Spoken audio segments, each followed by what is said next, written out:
infância?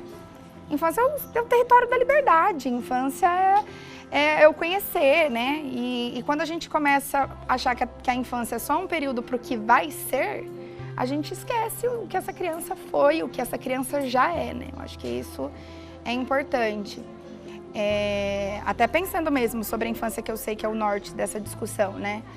A criança, ela tem um encantamento, tem o Manuel de Barros, que é um poeta que a gente adora, e ele fala muito sobre a infância, né? E ele fala isso, desse criançamento.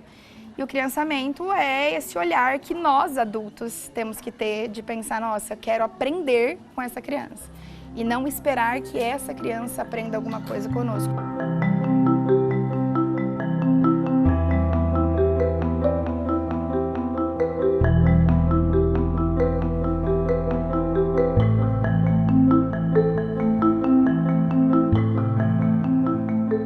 Eu acredito que a infância é uma construção e uma conquista da humanidade. É uma conquista de muito custo. Entender que nós temos seres humanos que estão inaugurando esse mundo, estão habitando o mundo pela primeira vez e já nascem num mundo que já está construído, que tem as suas culturas, que tem as suas manifestações culturais, que tem a sua vida social, mas que chega nesse mundo com uma nova perspectiva e que precisa ser vivido na sua intensidade, né? E a infância, para mim, é esse período de construção de vida para a vida e que precisa ser muito bem cuidado, né? Eu acho e sempre acredito e valido nisso. A infância é um período, e o Mia Couto, que é um escritor que eu gosto muito, ele diz isso, que a infância é quando ainda não é demasiado tarde. É quando a gente se permite viver as coisas. O Estatuto da Criança e do Adolescente de 1990, ele vem não apenas deixar mais claro todos esses direitos e dizer que a criança é um sujeito de direito, mas também vai colocar a criança como prioridade. Isso talvez seja o grande diferencial no Estatuto. Além dela ter todos esses direitos, tá? Então, o Estado, seja o município, o governo, né, do Estado ou federal, entre construir uma ponte e dar uma escola de qualidade, ele teria que dar uma escola de qualidade, porque criança e adolescente é prioridade, tá? Então, a gente vai dizer que uma boa infância, e o que é uma boa infância? É uma infância com todos esses acessos, a uma boa educação, a uma saúde com qualidade, ao direito de brincar, ao direito de ser educada sem violência física, ao direito à convivência familiar e com a comunidade. Isso tudo é o que pode resultar numa boa infância. Só existe infância porque existe a criança, então a gente tem que pensar nessa criança integral, nessa criança como um todo. Uma infância livre, uma infância em que a criança tenha as suas escolhas respeitadas, que tenha o seu pensamento, que tenha a sua voz respeitada. E não como uma forma de punição, disciplina, mas que ela possa ter a liberdade de escolhas, que ela possa ter a liberdade de autonomia, de escolher o que ela quer fazer, a autonomia de poder conviver com os demais, né? Infância é amor, é livre, infância é brincar, infância é viver aquela coisa que a gente vivia antigamente, que era quintal de casa de vó, né? Natureza, espaço. Infância é poder expressar, poder conhecer o mundo, poder explorar, experimentar as coisas que elas têm vontade. Infância é alegria para mim. Alguns documentos mais recentes, como por exemplo um documento que habita o cenário da educação, ele chama Diretrizes Curriculares Nacionais para a Educação Infantil. E lá ele traz uma concepção muito importante que para a gente que atua na educação e até para quem não atua, é uma virada de chave para pensar por que a gente fala tanto e defende tanto o direito às infâncias no mundo, mas sobretudo no Brasil. Vai dizer que a criança é um sujeito de direitos. Olhar para essa terminologia, né, essa primeira palavra, sujeito, nos coloca numa posição de muita atenção. O que isso quer dizer? Quer dizer que a criança é diferente de um objeto, né? Então, quando isso está demarcado, a criança é um sujeito que pensa, é um sujeito que tem uma cultura própria, não é um ser menorizado, né? Que brinca, que imagina, que fantasia, que elabora processos de desenvolvimento, processos de linguagem e por isso precisa ter os seus direitos garantidos. Que direitos? Direitos de brincar, né? Direitos de viver a sua infância na intensidade, não só atendido nos seus aspectos físicos, mas nos seus aspectos emocionais, né? Nos seus aspectos relacionais. Então, quando a gente fala de direito da infância, é pensar nisso e pensar em políticas públicas que de fato garantam esse espaço, né? Esse espaço de direito da criança.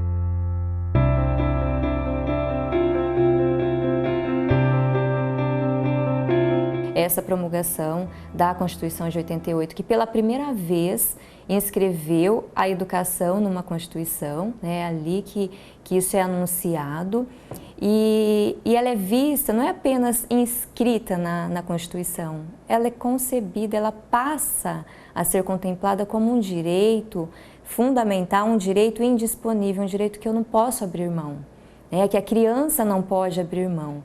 E isso é muito significativo, porque as crianças, até então, muitas crianças ficavam fora da escola, não tinha a menor ideia, os pais não enxergavam como um direito, né, a educação como um direito da criança, muito, na melhor das hipóteses, achavam que era um direito da mãe que trabalhava fora, né? Então, ter um espaço para deixar seu filho. E aí, com a Constituição, esse paradigma é totalmente alterado e o direito à educação passa a ser um direito da criança. A educação é a organização, a sistematização do conhecimento historicamente construído, né, pela humanidade.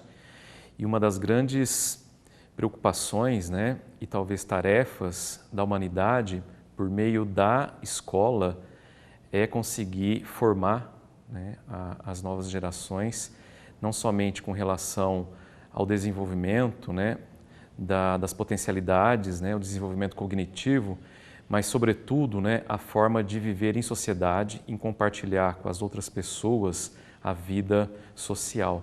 Então a educação sistematizada, né, que nós chamamos de educação formal, que acontece no âmbito e no espaço escolar, ela é fundamental para o próprio desenvolvimento social. Então, para mim, educação é esse processo de descoberta de caminhos, do que eu quero ser, de como eu quero formar, de como eu quero amar, do que eu quero sentir.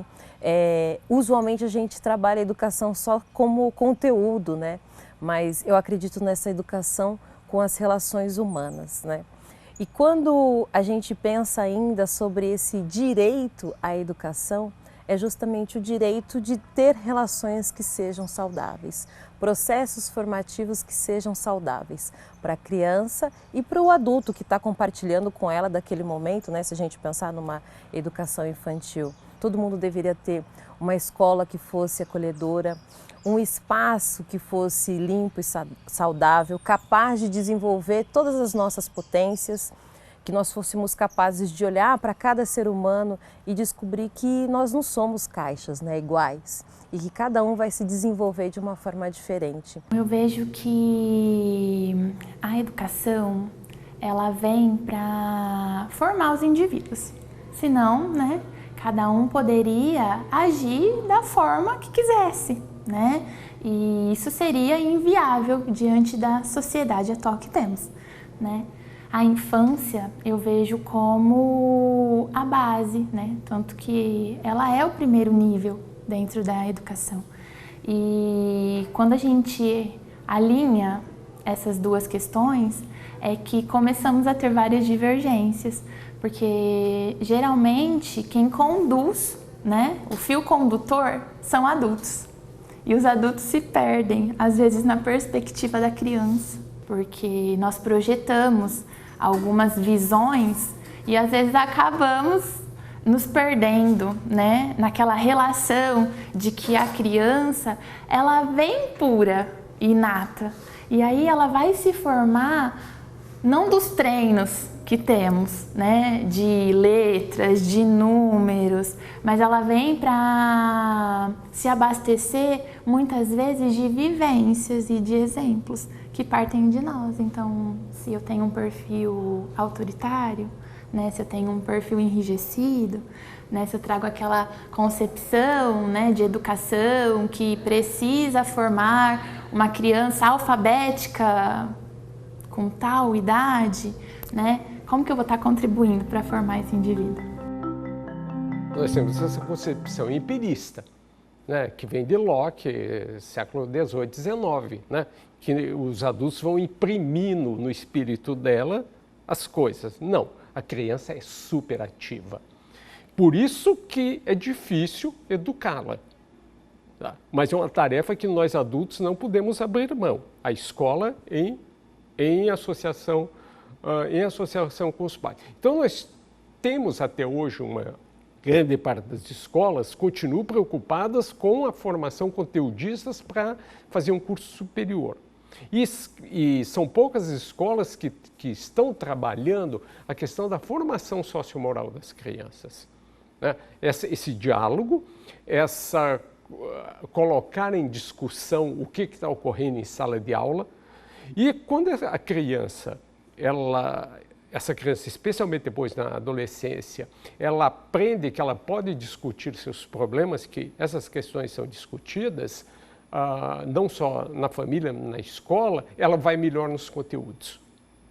Ela se interessa daí genuinamente em aprender aquelas coisas e não simplesmente decorar. A sociedade individualista que a gente tem hoje e o momento sócio-histórico que a gente vive, ele é resultado de políticas educacionais e de propósitos educacionais que, de fato, nos individualizam e que nos tornam, às vezes, até anti-cidadãos. A gente nunca foi convidado, no nosso primeiro processo de socialização, que é a escola, a gente nunca foi convidado a participar. Você faz, porque eu que sou professora mando, você não sabe, eu sei, e a gente vai reproduzindo esse modelo automaticamente, sem contestar, sem se perguntar onde é que isso vai nos levar de fato. E quando a gente observa onde é que isso nos trouxe, é esse momento sócio-histórico em que a criança não é considerada, o adulto, a depender do lugar que ele ocupa na sociedade, da posição que ele ocupa na sociedade, ele também não é considerado. E essa criança é como se ela tivesse menos valor. Uma criança, ela vale menos, na sociedade de hoje, ela vale menos do que um adulto. E eu me questiono muito, assim, porque eu sou adultizada, eu sou uma pessoa super adultizada, até porque eu sinto que para que a gente consiga cuidar e educar uma criança, cuidar de uma criança e educá-la, é necessário que você tenha um cérebro muito maduro. Mas você não precisa se adultizar a ponto de se transformar em alguém que roboticamente repete coisas e vive essa rotina massacrante que em alguma medida a gente quer imputar a essas crianças. Isso não é justo e isso não é certo, né? Isso nos trouxe a esse lugar em que a gente está hoje. Ora, veja, a ideia, né, a gente não pode perder de vista, a escola não é uma ilha, né? Mas, ao mesmo tempo, ela também não é alguma coisa que está totalmente sujeita, né, de falar assim, porque senão a gente vira e fala, não adianta, né, não adianta mexer na escola porque a sociedade está ruim. Mas, por outro lado, não adianta também a gente ter uma expectativa de que a escola é uma ilha e vai resolver tudo por ela mesma. Paulo Freire tem uma frase, né, muito interessante, que ele vai dizer o seguinte, né, a educação não muda tudo sozinho, mas sem educação a gente não consegue ter mudança. A escola e o desenvolvimento do ensino da aprendizagem tem níveis de prioridades, né? Então, sem dúvida, desde as etapas, né, iniciais da escolarização, a aquisição da escrita, né, e o desenvolvimento da capacidade leitora é uma função fundamental da escola. Contudo, a escola ela também tem que trazer no desenvolvimento das crianças e depois, posteriormente, dos adolescentes, outros conhecimentos e outras formas, inclusive, de interpretar a realidade, de interpretar o mundo. Portanto, o convívio entre as pessoas, né, e a forma de você respeitar, né, o direito dos outros, de você ensinar a importância de reconhecer a diferença e a diversidade é, sem dúvida, hoje, um dos grandes papéis da escola e da educação como um todo.